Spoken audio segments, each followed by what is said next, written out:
नमस्कार, मैं स्वामी ओम प्रकाश और आज बात करेंगे दक्ष मंदिर की। जी हाँ, हरिद्वार में कनखल स्थित यह दक्ष मंदिर जो आप मेरे पीछे देख रहे हैं, दक्ष यज्ञ कुंड और दक्ष भगवान शिव का मंदिर, इसके बारे में आपको कथा तो पता होगा ही। कथा यह है, कहानी यह कहती है कि राजा दक्ष के घर पुत्री पैदा होती है और उनका विवाह भगवान शिव से होता है। विवाह के पश्चात राजा दक्ष एक बहुत बड़े यज्ञ की व्यवस्था बनाते हैं, एक बहुत बड़ा यज्ञ का आयोजन करते हैं। उस आयोजन में राजा दक्ष भगवान शिव के बजाय सभी लोगों को आमंत्रित करते हैं। जो अपने यहाँ यज्ञ करते उस यज्ञ में भगवान शिव को नहीं बुलाया जाता, बाकी सभी लोगों को बुलाया जाता है। कथा यह कहती है, भगवान शिव को अपमानित करने के ख्याल से या भगवान शिव को नीचा दिखाने के ख्याल से राजा दक्ष इतने बड़े यज्ञ का आयोजन करते हैं और कहते हैं, देखो मैं तुम्हें नहीं बुला रहा, बाकी सबको बुला रहा हूँ। तब की जो बात होगी वह इस प्रकार होगी, लेकिन उस बात में एक जो मूल बात है, वो सीखने की जो बात है, वो सीखने की बात यह है कि माँ तब अपने पति स्वयं महादेव से कहते हैं कि देखिए, माता पिता और गुरु के यहाँ बिना बुलाए भी हमें जाना चाहिए। यह बहुत सीखने की बात है, इस बात को आप समझिए। माता पिता और गुरु के यहाँ बिना बुलाए भी जाना चाहिए। आज की माताओं बहनों के लिए भी एक सीख है या एक लर्निंग हो सकता है कि आप अपने माता पिता के घर जब आप मायका जाना चाहें, बिना बुलाए भी आप जा सकते। कोई आवश्यकता नहीं कि लोग बुलाएं तभी जाएं।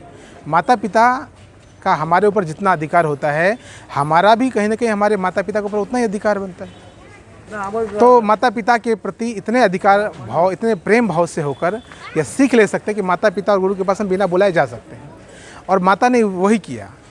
लेकिन माता जब वहाँ पहुँचती हैं, राजा दक्ष अपने पिता के यज्ञ स्थल में, तो देखती कि सबके लिए एक प्रॉपर पद का जगह है, एक व्यवस्था बनाया गया है। यज्ञ में सबको आमंत्रित किया गया है। महादेव के लिए कोई स्थान नहीं छोड़ा गया है।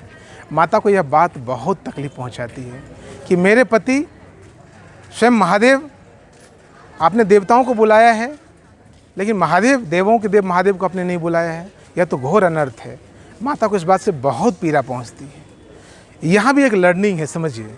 आज के समसामयिक परिवेश में एक लर्निंग है, एक बहुत खूबसूरत बात है कि भारतीय स्त्रियां जितना अपने माता पिता से प्रेम करती हैं, अपने पति से भी उतना ही प्रेम करती हैं। अपने माता पिता के प्रति जितनी सम्मान, जितनी श्रद्धा से उनके हृदय में भरा होता है श्रद्धा प्रेम, उतना ही, उससे कहीं ज़्यादा अपने पति के प्रति भी होता है। और यह व्यावहारिक है, यह व्यक्तिगत होना ही चाहिए। निश्चित तौर पर माता पिता का स्थान पति नहीं ले सकता। माता पिता का भी एक गौरवान्वित पद होता है, लेकिन पति का भी जीवन में एक बहुत अहम योगदान है। अन्यथा पति की आवश्यकता ही क्या है जीवन में। माता ने यह महसूस किया कि उनके पिता के यज्ञ के आयोजन में सभी देवी देवताओं के लिए बैठने की व्यवस्था है, कि पूजन की व्यवस्था है, लेकिन महादेव को उसमें नहीं बुलाया गया है। माता के ऊपर यह बिल्कुल नागवार गुजरे बात। और माता गुस्से में आकर के यज्ञ कुंड, जो आप मेरे पीछे देख रहे होंगे, दक्ष यज्ञ कुंड, कथा कहती है, कहानी कहती है कि माता उस यज्ञ कुंड में प्रवेश कर जाती है। जब महादेव को पता चलता है तो बाबा तो बिल्कुल, महादेव अपना तांडव रूप शुरू करते हैं और आते हैं और माता की जलती हुई चिता को, शरीर को ले जाते हैं और कहते हैं कि अलग अलग जगह भारत भर में भ्रमण होता है महादेव का।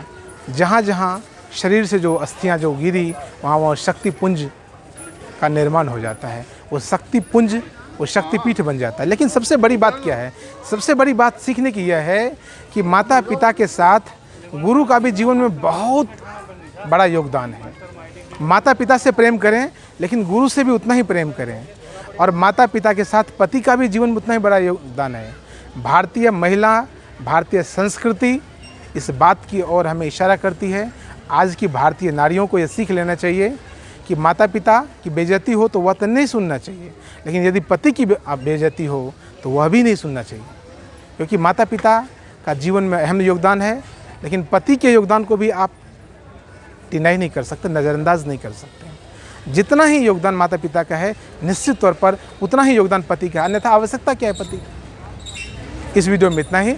बहुत बहुत धन्यवाद, नमस्कार। लेकिन आप नए नए चीज़ों से सीख लेते रहिए, यही हमारा प्रयास है। बहुत बहुत धन्यवाद।